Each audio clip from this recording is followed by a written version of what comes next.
Aarif Abraham, a barrister specialized on the international law.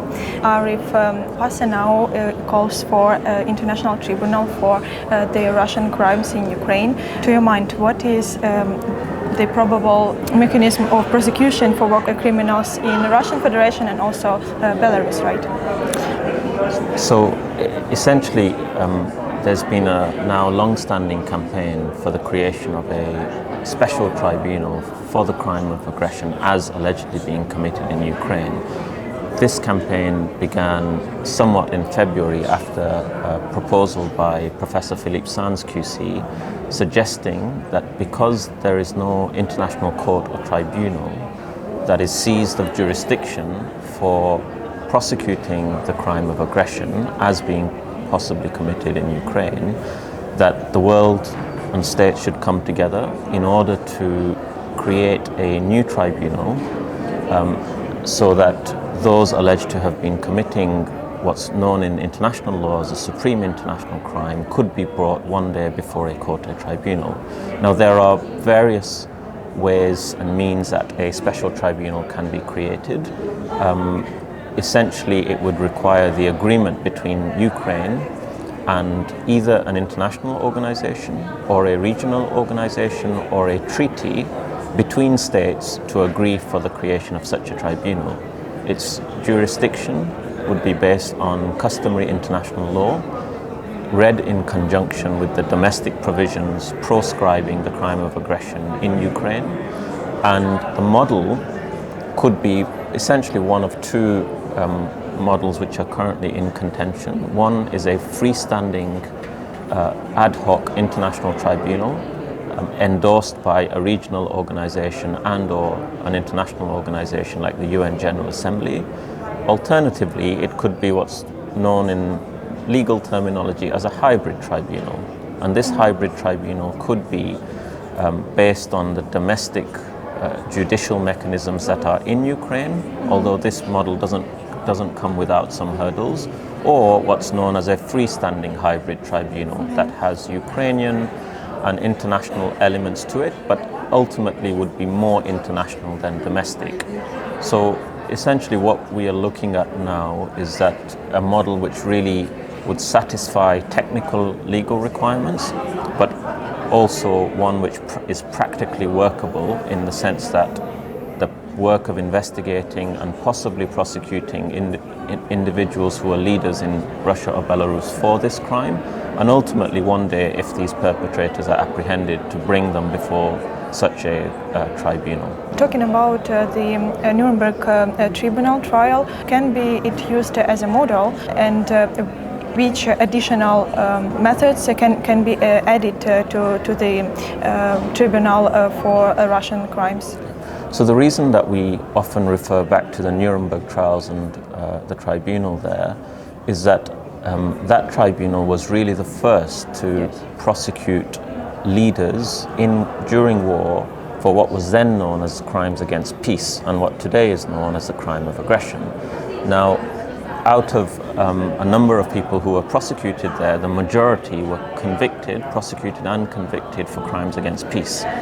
And so today, of course, there is a reference to these trials because actually it was the Allies, including what was then the USSR, who had come together in order to try these wartime leaders for what were essentially international crimes. So that is the Nuremberg precedent, that's where it began. And since then, the prohibition on the crime of aggression has become part of what's known as customary international law. So all states generally accept the fact that states cannot launch wars of aggression against one another, and if they do, there is a legal basis in order to prosecute them.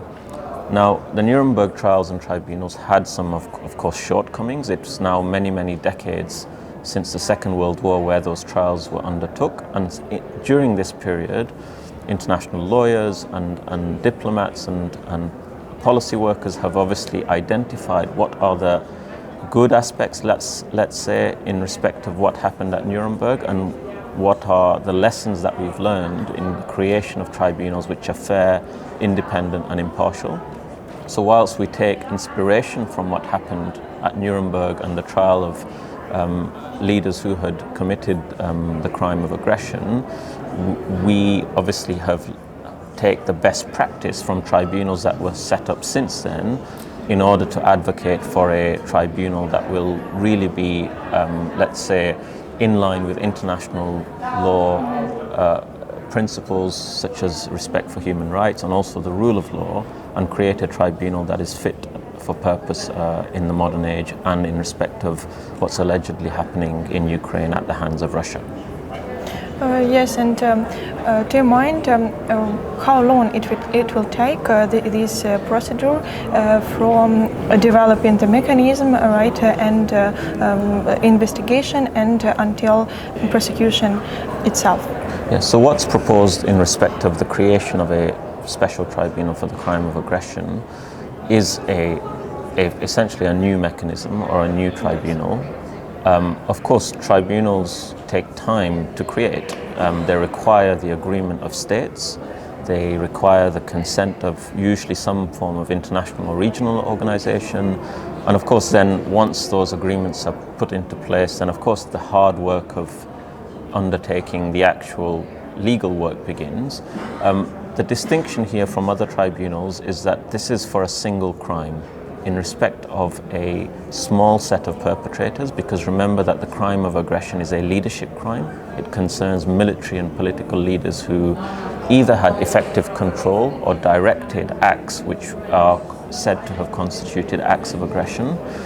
And also this tribunal would really only be solely focused on Ukraine. It's not concerning the world at large. So because it's so narrowly defined, the hope is, and I think the practicalities of it are, that it would be a relatively short duration for the creation of a tribunal. The work of, for instance, investigation and possible prosecution can begin very, very soon, months and a few years at most. And then, of course, if perpetrators were apprehended, then the rest of the tribunal's mechanism could be activated, which would involve adjudication and trials. And of course, that would be a longer process because you'd need defendants to be brought to the tribunal, and then a fair trial should have to ensue. But because it's a single crime and perpetrators would be charged within the ambit of that crime, we are not talking many, many years or decades, as sometimes international trials can take. Do you think that it can happen even before Ukraine wins, or it's possible only after Russia capitulates? No, absolutely. There are precedents for international courts or tribunals that were either created during a conflict situation, and of course there is the precedent of the International Criminal Court, which even now it is investigating crimes that are ongoing, including war crimes, possible crimes against humanity as allegedly being committed in Ukraine. So I think the sooner the work starts of setting up the basis for the tribunal and actually undertaking the work, the better, because that means that the investigation work is contemporaneous with the commission of the crime, and that's really important in order to secure evidence and to secure witness testimony. Okay, and the last question is, how do you see the end of the war in Ukraine? It's a very difficult question for me to answer, partly because, of course, I'm not a military analyst. Of course, as an international human rights lawyer and international criminal lawyer, I'd like to see the end of the war as soon as possible. Of course, respecting fully the territorial integrity and sovereignty of Ukraine, and that's critical for a future long-term peace. And of course, even now, whilst the conflict rages on, we must bear in mind that all parties to that conflict need to comply with international law, and in particular international humanitarian law and international criminal law, which means that whilst they may conduct warfare, they are completely proscribed from committing any form of international crimes. And that's why accountability and justice for these crimes is so important in the long term. Thank you very much. We hope that the war in Ukraine will end soon. Thank you for having me.